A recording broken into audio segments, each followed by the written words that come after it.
क्या आप मुझे मेरे एक सवाल का जवाब देंगे? आपने मुझे बताना है कि आप लोगों को मेरा कौन सा वाला कंटेंट अच्छा लगा। पहले मैं नाते पढ़ती थी, लेकिन अब मैंने कुकिंग वाला कंटेंट स्टार्ट किया है।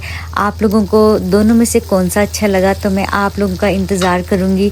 मुझे ज़रूर बताइएगा, फिर मैं आप लोगों के साथ वो कंटेंट शेयर करूँगी। जज़ाकुमुल्लाह खैर। अस्सलामुअलैकुम माय यूट्यूब फैमिली, कैसे हैं आप? आई होप आप सब ठीक होंगे। सर्दियों की सब्जियां कितनी मज़ेदार होती हैं ना। जैसे सर्दियां आती हैं सबकी भूख बढ़ जाती है सब्जियों को देख के, और इतनी खूबसूरत कलरफुल सब्जियां देख के तो हर बंदे को होता है कि बस ये पका लें वो पका लें। बहुत ज़्यादा वैरायटीज़ होती हैं गर्मियों की निस्बत। गर्मियों में भूख नहीं लगती, सर्दियों में बहुत भूख लगती है। और मेथी आलू की सब्ज़ी सबसे मज़ेदार और करारी सब्ज़ी, मुझे सब्जियों में से ये बहुत पसंद है। क्योंकि ये पसंद इसलिए है कि इसके ऊपर जब देसी घी डालते हैं ना इस सालन के ऊपर, तो और भी ज़्यादा मज़ा आता है। क्योंकि सर्दियों में देसी घी जो होता है वो हर सब्ज़ी के साथ खाना अच्छा लगता है, और उसके फ़ायदे भी बहुत हैं। और घर के जो देसी खाने होते हैं ना, देसी खाने, देसी सब्जियां, ये मुझे बहुत पसंद है। बस मैं अपने लिए सब्ज़ी बना लेती हूँ। घर पे वैसे भी बच्चे जो होती हैं वो चिकन की कोई भी चीज़ बनवा लेती हैं। वैरायटीज़ होती हैं दो तीन, मतलब कि उन्होंने चाइनीज़ फूड खाना होता है, कभी राइस बना देती हूँ उनको, कभी मैं उनको कढ़ाई गोश्त बना देती हूँ। तो फिर मैं अपने लिए सब्ज़ी ज़रूर बनाती हूँ, क्योंकि मुझे सब्ज़ियाँ बहुत पसंद है। थोड़ा बहुत फिर साथ में उनके साथ भी चख लेती हूँ जो घर पे पका होता है। तो सब्ज़ी की जो रूटीन होती है ना, मेरी डेली बेसिस पे मैं सब्ज़ी को ज़रूर ऐड करती हूँ, क्योंकि सब्जियाँ बहुत अच्छी होती है, हेल्दी होती हैं, और हमें विटामिन जितने भी मिलते हैं ना सब्जियों में मिलते हैं।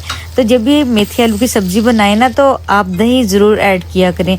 दही डालने से ये होता है कि जो मेथी की सब्जियाँ ना वो बहुत ही ज़बरदस्त और चटपटी सी बन जाती है, और जायका बहुत ही डिफरेंट होता है। और जो भी आपके हाथ की मेथी आलू की ये सब्ज़ी खाएगा जिसमें आपने दही डाला होगा, तो वो आपसे ज़रूर मुड़ के पूछेगा कि भाई आपने इसमें क्या डाला है, कमाल का ये जायका है, ये हमसे नहीं बनता। तो इसका राज यही है कि आपने दही ज़रूर ऐड करना है। कभी कभी मेरा दिल करता है जब मैं मेथी आलू की सब्ज़ी बना रही होती हूँ ना, तो थोड़ा सा चिकन जो होता है ना, मैं वो भी ऐड कर लेती हूँ। तो आज मैंने सोचा, आज मैंने कहा नहीं, आज मैं सिर्फ मेथी आलू ही बनाऊँगी, क्योंकि मेथी की सब्ज़ी जो होती है ना बहुत ही ज़्यादा इसके फ़ायदे हैं। अगर इसके फ़ायदों की बात करें तो आप हैरान हो जाएंगे जब इसके फ़ायदे सुनेंगे। तो वीक में हमें ज़रूर एक बार खानी चाहिए। तो अब मैंने इसके अंदर आलू को ऐड कर दिया, और आलू भी आजकल जो है ना नए आए हुए हैं। नए आलू बहुत अच्छे होते हैं क्योंकि पुरानों की निस्बत, और इससे जो जायका है ना नए आलूओं का और मेथी का, तो मैं कहती हूँ सुभान अल्लाह। अल्लाह पाक ने हमें कितनी नेमतों से नवाजा है। तो देखिए हमारी आलू मेथी की सब्ज़ी बिल्कुल तैयार हो चुकी है। अगर आपको मेरी वीडियो अच्छी लगी, रेसिपी अच्छी लगी, लाइक कीजिए, चैनल को सब्सक्राइब कीजिए, बेल आइकन को ज़रूर प्रेस कीजिए, और अच्छा सा कमेंट ज़रूर कीजिए। फिर मिलेंगे। जज़ाकुमुल्लाह खैर।